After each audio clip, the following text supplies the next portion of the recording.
પણ મજામાં છે, તમે પણ મજામાં જશો। આજે આપણે અમારે રસોઈ બનાવવાના છે સફેદ વાલ। સફેદ વાલ આપણે લગ્ન પ્રસંગમાં કોઈના ત્યાં જઈએ તો આપણે સફેદ વાલનું શાક હોય ને, તો આપણે એ ટાઈપથી શાક બનાવશું આજે। આવી રીતના સફેદ વાલ આવે છે। મેં આને 2 થી 3 કલાક માટે પલાળી દીધા હતા ગરમ પાણીમાં, તો એટલા ફૂલી ગયા છે। આપણે એને બાફવા મૂકવાના છે। તો આપણે કુકરની અંદર નાખી દઈશું, એનું પાણી પણ એની હારે નાખી દેવાનું। વાલ ડૂબે એનાથી થોડુંક વધારે આપણે થોડુંક પાણી નાખવાનું છે। વાલ ડૂબે એનાથી થોડુંક રહેવું જોઈએ ઉપર। હવે ટેસ્ટ કરશું, એની અંદર મીઠું નાખી દઈશું,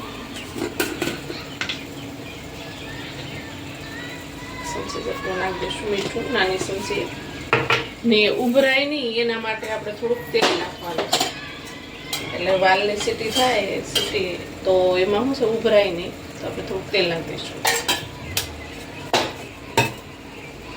હવે આપણે 3 સીટી કરી લઈશું। એને વધારે સીટી નથી કરવાની, વધારે સીટી કરશો તો વાલ બધા છે એ બધા હાવ બફાઈ જશે, ઓલા આખા વાલ રહેશે નહીં। તો આપણે 3 સીટી કરી લઈશું છે।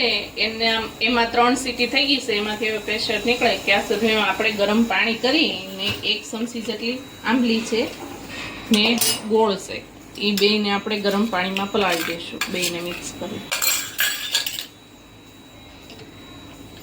થોડી વાર ગરમ પાણીમાં પલાળી। આનો ટેસ્ટ બહુ સારો લાગે છે, આપણે ગરમ પાણીમાં પલાળી દઈશું।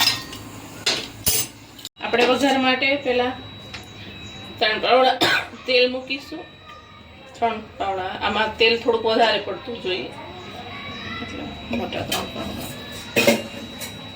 આપણું તેલ ગરમ થાય છે ત્યાં સુધીમાં આપણે વાલ જોઈ લઈશું।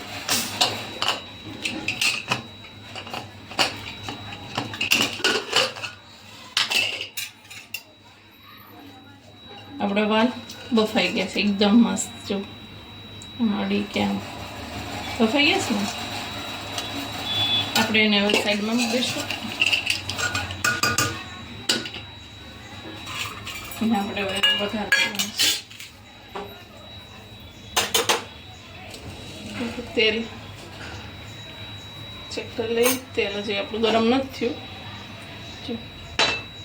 તમે પણ એકવાર ઘરે ટ્રાય કરજો। અત્યારે શું છે ઉનાળામાં શાકભાજી ઓછા આવતા હોય, તો આવી રીતે કંઈક શાક બનાવીએ તો આપણું એક ટાઈમનું શાક પણ બની જાય ને ટેન્શન પણ ન રહે કાંઈ કે શું બનાવશું એમ। તો આવી જ રીતે તમે બનાવજો, ને જો તમને મારા વિડીયો સારા લાગતા હોય તો લાઈક કરજો, શેર કરજો, સબસ્ક્રાઈબ કરજો। ને આપણે જોઈ લઈએ તેલ ગરમ થઈ ગયું છે, ને રાઈને જીરું નાખી દીધું છે। આપણે બહુ ગરમ નથી થવા દેવાનું, થોડી હિંગ નાખી દઈશું,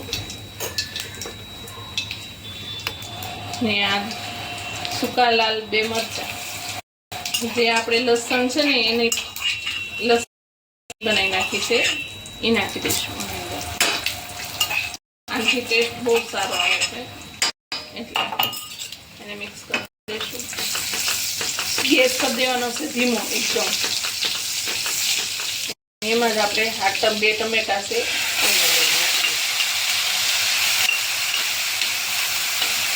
2 ટમેટાને ક્રશ કરી નાખ્યા છે,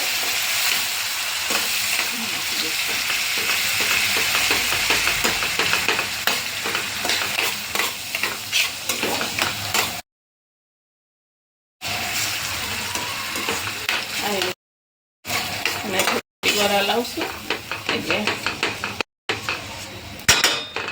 આપણે એમાં થોડુંક મીઠું નાખી દેવાનું છે। આપણે વાલમાં પણ મીઠું નાખ્યું છે ને આમાં આપણે ગ્રેવીનું જ નાખવાનું છે, 1/2 ચમચી જેટલું।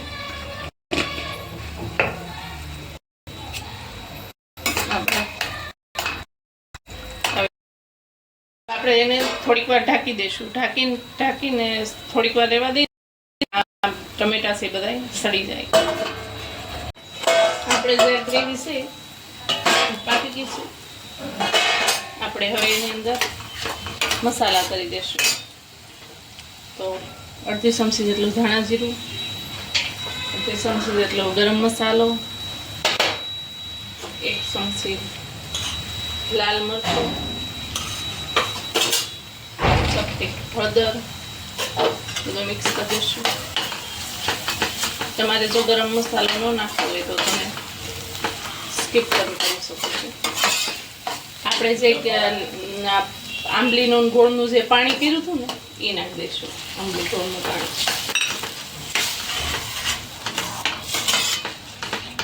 બધું મિક્સ થઈ ગયું. થોડોક ફૂલ ગેસ કરી દઈશું.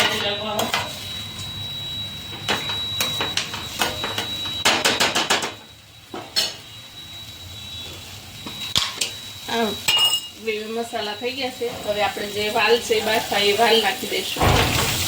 પાણી સાથે જ નાખી દેવાના.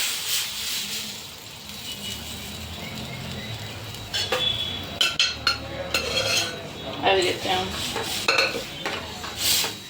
આને પાણી થોડુંક વધારે જ રાખવાનું. આ જેમ ઉકળશે ને એમ ઘટ થતું જશે, વાલ ઘટ થતા જાય. તો હવે એને આપણે થોડીક વાર ઢાંકીને થવા દઈશું. આપણું વાલનું શાક તૈયાર છે. જો હું તમને દેખાડું. આ થોડી વાર રહેશે ને તો ઘટો એક રસો છે ને એકદમ ઘાટો થઈ જશે, એટલે એટલો રસો આપણે રહેવા દેવાનો.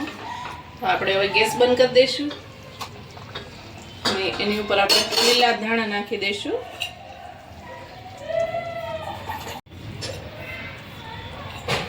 આપણે લીલા ધાણા નાખી દઈશું અને હવે એને સર્વ કરીશું આપણે.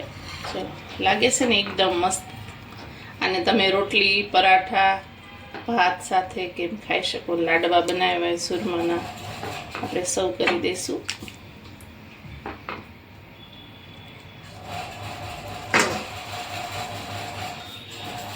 તૈયાર છે આપણું વાલનું શાક.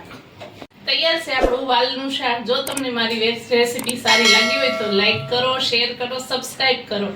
તમારા ઘરે પણ બનાવો. ભલે મિત્રો, બાય.